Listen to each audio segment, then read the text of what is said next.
पिछले दिनों में मुझे पता लगा कि बहुत सालों के बिल पेंडिंग पड़े थे पब्लिक हेल्थ डिपार्टमेंट के।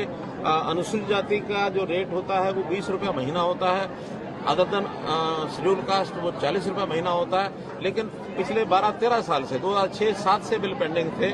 उस समय टंकियां बांट दी गई थी, किसी को बिल मांगा नहीं गया, बाद में भी लगातार चलता रहा। और अब डिपार्टमेंट ने उसके इंटरेस्ट और उसकी पेनल्टी लगा करके एक कंज्यूमर पर 15,000 से 25,000, 30,000, 40,000 रुपये बिल निकाल दिया था।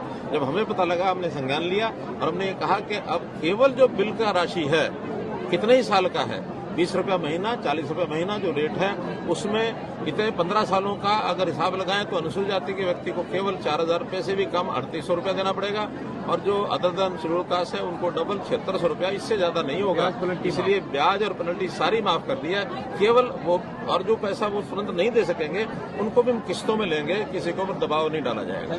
पिछले दिनों में मुझे पता लगा कि बहुत सालों के बिल पेंडिंग पड़े थे पब्लिक हेल्थ डिपार्टमेंट के। अनुसूचित जाति का जो रेट होता है वो 20 रुपया महीना होता है, अदर देन शेड्यूल कास्ट वो 40 रुपया महीना होता है। लेकिन पिछले 12-13 साल से 2006-07 से बिल पेंडिंग थे।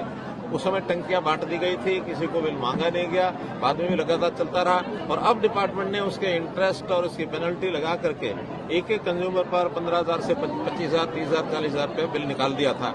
जब हमें पता लगा, हमने संज्ञान लिया और हमने ये कहा कि अब केवल जो बिल का राशि है कितने ही साल का है, 20 रुपया महीना, 40 रुपया महीना जो रेट है, उसमें इतने 15 सालों का अगर हिसाब लगाएं तो अनुसूचित जाति के व्यक्ति को केवल 4,000 रुपये से भी कम 3,800 रुपया देना पड़ेगा।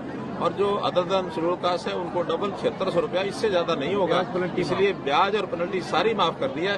केवल वो और जो पैसा वो तुरंत नहीं दे सकेंगे उनको भी हम किस्तों में लेंगे, किसी को दबाव नहीं डाला जाएगा।